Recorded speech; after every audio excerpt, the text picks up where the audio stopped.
नमस्कार दोस्तों, आपका स्वागत है हमारे चैनल पर। तो चलिए शुरू करते हैं हमारी नई डरावनी कहानी। कभी कभी आम जिंदगी में ऐसा कुछ घट जाता है जो आपकी रातों की नींद और दिमाग का चैन दोनों छीन लेता है।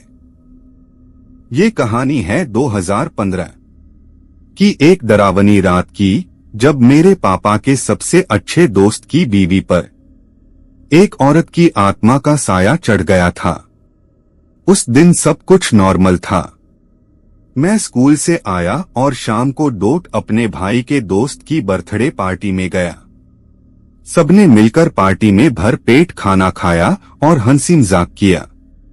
रात को करीब 10:30 बजे हम वापस घर लौट ही रहे थे, तभी पापा का फोन बजा। फोन की दूसरी तरफ से आवाज आई, जितना जल्दी हो सके आजा भाई, रिम्पी को कुछ हो गया है। वो किसी को पहचान नहीं पा रही, अजीब बातें कर रही है। पापा अकेले ही उनके घर भागे। हम सब घर पहुंचे लेकिन डर के मारे कांप रहे थे। शाम के करीब 5:30 बजे वो लोग रोज की तरह टीवी देख रहे थे। मम्मी घर के सारे काम खत्म करके छत के बाथरूम की तरफ जा रही थीं। अचानक बिजली चली गई तो वो मोमबत्ती लेकर ऊपर चली गईं। अचानक एक चीख, सब ऊपर भागे। देखा मम्मी जमीन पर पड़ी हैं और अजीब सी बातें कर रही हैं, हंस रही हैं। लेकिन वो हंसी इंसानी नहीं थी। वो अपनी बेटी से कह रही थीं, बेटा मुझे जाने दो ना, मैं बस ऊपर जाना चाहती हूँ, तुम मेरी प्यारी बेटी हो ना, जाने दो। मामा ने सोचा शायद कुछ ऊपरी हवा है। वो ठाकुरद्वारे से धूप धुआं लेकर आए। जैसे ही वो ऊपर कमरे में गए, वो दीवार से चिपक गए। एक काली छाया ने उनका गला पकड़ लिया। उन्होंने बाद में कहा, मैंने उसका चेहरा देखा था, पर अब कभी मत पूछना, वरना मैं थप्पड़ मार दूंगा।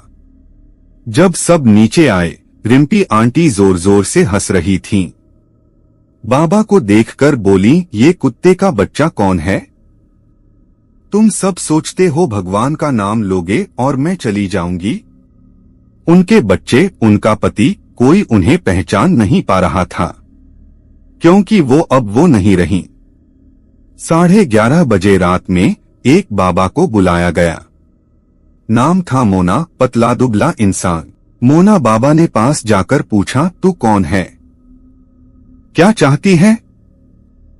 आवाज आई, मुझे वो ऊपर बुला रहा है। एक आदमी और बिल्ली मेरा इंतजार कर रहे हैं, मुझे जाना है। ये कौन था? कौन बुला रहा था? आज तक कोई नहीं जानता। मोना बाबा ने कुछ मंत्र पढ़े, उसके कान में कुछ फूका और कुछ सेकंड बाद वो चुप हो गई और सो गई। रात के 2 बजे वो उठी और बोली, आप सब रात को यहां क्यों हो? मैं चाय बना दूं क्या? उसे कुछ भी याद नहीं था जो पिछले 6 घंटों में हुआ था। अगली सुबह उसने अपनी बहन को बताया। जब वो बाथरूम जा रही थी, एक काली बिल्ली पड़ोस की छत पर बैठी थी।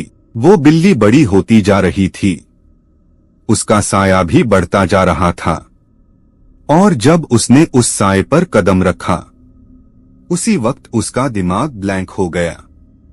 2020 में जब उसका बेटा मुझे ये सब सुना रहा था, मैं उसी घर में था। पहली रात उसी कमरे में सोया था। और भाई, मैंने पूरी रात सिर्फ 2 घंटे सोया था। कंबल ओढ़कर पूरा पसीने में भीग गया था, क्योंकि उस रात छत की तरफ देखने की हिम्मत ही नहीं हुई। आपने भूतों की कहानियां सुनी होंगी, पर जब वो किसी अपने पर बीतती है, तब डर सिर्फ कहानी नहीं रहती, वो सच्चाई बन जाता है। ऐसी ही डरावनी और रहस्यमयी कहानियों के लिए हमारे चैनल को लाइक करें, शेयर करें और सब्सक्राइब करना न भूले। धन्यवाद।